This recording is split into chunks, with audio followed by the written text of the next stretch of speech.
15 अगस्त सन 1947 को देश आज़ाद हो चुका है, लेकिन कोलकाता में हुई घटना के बाद कुछ महिलाओं का यह भी सवाल आ रहा है कि वाकई में देश क्या आज़ाद हुआ है? महिलाएं कहां तक स्वतंत्र हैं?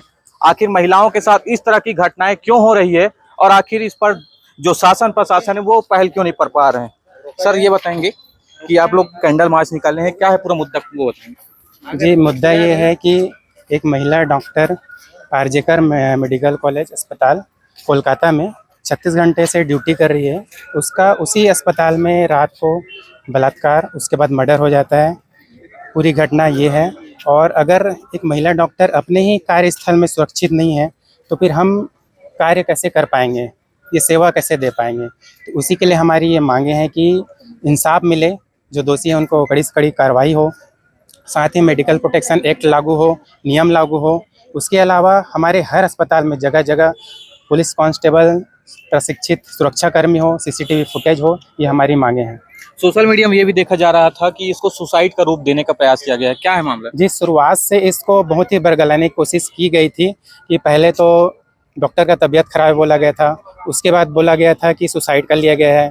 फिर जब आगे बात बढ़ी तो ये बोला गया कि एक ही इंसान ने उसका बलात्कार और मर्डर किया। लेकिन जब पोस्टमार्टम रिपोर्ट आया तो उसमें पता चल रहा है कि इसमें कई लोगों के होने की आशंका है। इसलिए हम लोग अच्छे से कड़ी जांच की मांग कर रहे हैं और जितने भी दोषी हैं, एक नहीं बहुत सारे दोषी हैं इसके, उन पे कार्रवाई हो और कड़ी से कड़ी सजा हो, यही मांग है। अब तक किसी को गिरफ्तार किया गया है क्या? अभी तक एक ही को गिरफ्तार किया गया, अभी भी जांच जारी है।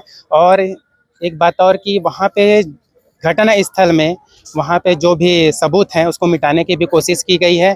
वहाँ पे जिस जगह पे, जिस रूम में, सेमिनार रूम में ये हुआ है, वहाँ पे भी तोड़फोड़ करके उसको अलग से निर्माण कार्य बोल के सबूतों को मिटाने की कोशिश की गई है। उसके बाद 2 दिन पहले ही 14 अगस्त को अचानक से 1000-2000 की भीड़ आती है और उस मेडिकल कॉलेज अस्पताल में तोड़फोड़ करती है। अचानक से इतने सारे हमारे अगेंस्ट में कहाँ से आ गए लोग?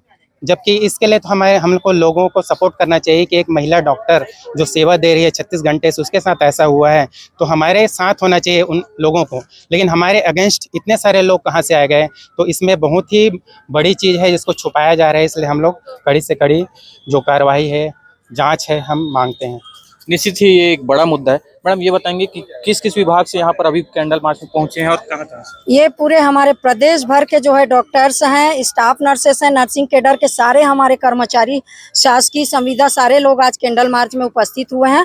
और सारे लोगों की यही मांग है कि महिला हो या पुरुष, स्वास्थ्य कर्मचारी जो हमारे ड्यूटी में तैनात होते हैं उनको अच्छी सुरक्षा प्रदान की जाए। विशेषकर महिलाओं को तो सुरक्षा प्रदान की जाए।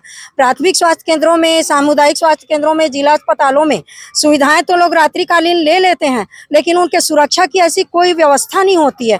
तो जिसमें हमारी महिलाएं, हमारे चिकित्सक, हमारे नर्सेस सुरक्षित नहीं होते, तो वो आज भयभीत होकर के ड्यूटी करने के लिए बाध्य हो रहे हैं। तो हम सरकार से निवेदन करेंगे कि जो दुष्कर्म के वारदात हैं, जो शराब पी करके आते हैं, हिंसा की कार्रवाइयां करते हैं, ऐसे लोगों पे विभाग द्वारा, उच्च अधिकारी द्वारा त्वरित कार्रवाई हो और कम से कम 10 साल की सजा हो और विभाग द्वारा कठोर कानून बनाया जाए मेडिकल एक्ट के तहत। यही सब मांगों को लेकर आज हम पूरे प्रदेश भर में ये जो हम कैंडल मार्च कर रहे हैं। निश्चित ही लंबा कैंडल मार्च निकालने के बाद यहाँ पर जितने भी स्वास्थ्य कर्मी हैं वो कैंडल को यहाँ पर लगा रहे हैं। हमारे साथ कुछ और हैं। मैडम ये बताएंगे कि देश को आज़ाद हुए लंबा समय हो चुका है, लेकिन अब भी ऐसी घटनाएं हो रही, क्या कहेंगे इस पर? ये तो नहीं होना चाहिए, बहुत शर्मिंदगी की बात है सबसे पहली बात तो। और ऐसा हो रहा है तो विक्टिम को सबसे पहले बहुत जल्दी जस्टिस मिलना चाहिए। बहुत लेट हो रहा है इन सब चीज़ों में। और हम इतनी मेहनत क्यों कर रहे हैं? डॉक्टर्स इतना क्यों पढ़ाई कर रहे हैं? सिर्फ इसीलिए लाइक ये सब चीज़ें हो आगे नहीं ना, तो फिर ये सब चीज़ों को रोकना चाहिए। और अगर ऐसा हो रहा है तो फिर जल्दी से जल्दी जिसके साथ ऐसा हुआ है उसको जस्टिस मिलना चाहिए। बहुत लेट हो रहा है। निश्चित ही जो गरीब वर्ग हैं वो डॉक्टर को भगवान मानते हैं और उनके साथ ऐसा होता है, क्या? उनके साथ सबसे बड़ी बात तो यही है ना कि सबसे गलत चीज़ है। ऐसा तो होना ही नहीं चाहिए, चाहे वो कोई भी वर्ग हो, चाहे वो जैसा भी हो, चाहे ऊपर हो चाहे ये हो। तो और बस निश्चित ही किसी भी अस्पताल में हम जाते हैं तो जो मरीज आते हैं वो डॉक्टर को एक भगवान के रूप में देखते हैं, लेकिन स्वास्थ्य विभाग में एक बड़ा इस तरीके का घटना जो होना है वो शर्मनाक को दर्शाता है। इसकी वजह से आज कांकेर शहर में स्वास्थ्य कर्मियों द्वारा कैंडल मार्च निकाला गया है और ये भी बताने का प्रयास किया गया है कि आप जो विरोधी पक्ष हैं उनके ओर ध्यान न दें और हमारे साथ शामिल हों। मौसम साहू, कांकेर।